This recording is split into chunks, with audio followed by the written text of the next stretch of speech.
अस्सलाम वालेकुम। आजकल के दौर में गर्मियों में एसी यानी एयर कंडीशनर का यूज़ तकरीबन हर किसी का मामूल बन चुका है। लेकिन क्या आप जानते हैं एसी को अगर तरीके से इस्तेमाल न किया जाए तो ये हमारी बॉडी को नुकसान भी पहुंचा सकता है।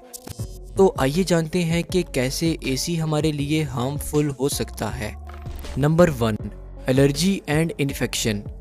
अक्सर औकात लोगों के घरों, गाड़ियों या ऑफिस में एसी की मेंटेनेंस प्रॉपरली नहीं की जाती, जिसकी वजह से एसी की डक्ट्स, वेंट्स और फिल्टर्स गंदे रहते हैं।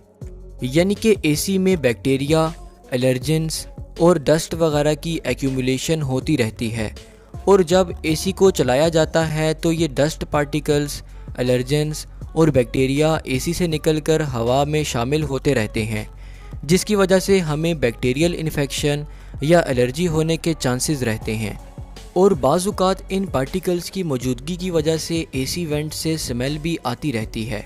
इसलिए अगर आपका एसी हल्की हल्की स्मेल पैदा कर रहा है तो समझ जाएं कि आपके एसी में गंद इकट्ठा हो चुका है और उसको क्लीन करने की ज़रूरत है। Number 2, dryness.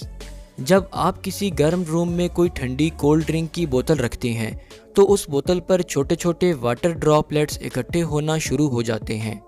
ये ड्रॉपलेट्स असल में हवा में मौजूद वाटर वेपर्स के कंडेंस होने से बनते हैं। इसी तरह अगर रूम में एसी ज़्यादा देर तक ऑन रहता है तो रूम की हवा से मॉइस्चर यानी वाटर वेपर्स कंडेंस होकर एसी डक्ट में कलेक्ट होते जाते हैं, जिससे रूम में मौजूद एयर ड्राई हो जाती है, जिससे आई और स्किन ड्राइनेस की कंडीशन पैदा हो सकती है। इसके अलावा ड्राई एयर हमारे रेस्पिरेटरी सिस्टम को भी ड्राई कर देती है, जिससे रेस्पिरेटरी इन्फेक्शन के चांसेस बढ़ जाते हैं। Number 3, dehydrated. इस सब के अलावा अगर हम ज़्यादा टाइम तक एसी में रहते हैं तो टेम्परेचर ठंडा होने की वजह से हम पानी भी कम पीते हैं, जिससे बॉडी में डिहाइड्रेशन हो जाती है, जो कि हेडेक और सुस्ती का बाइस बनती है।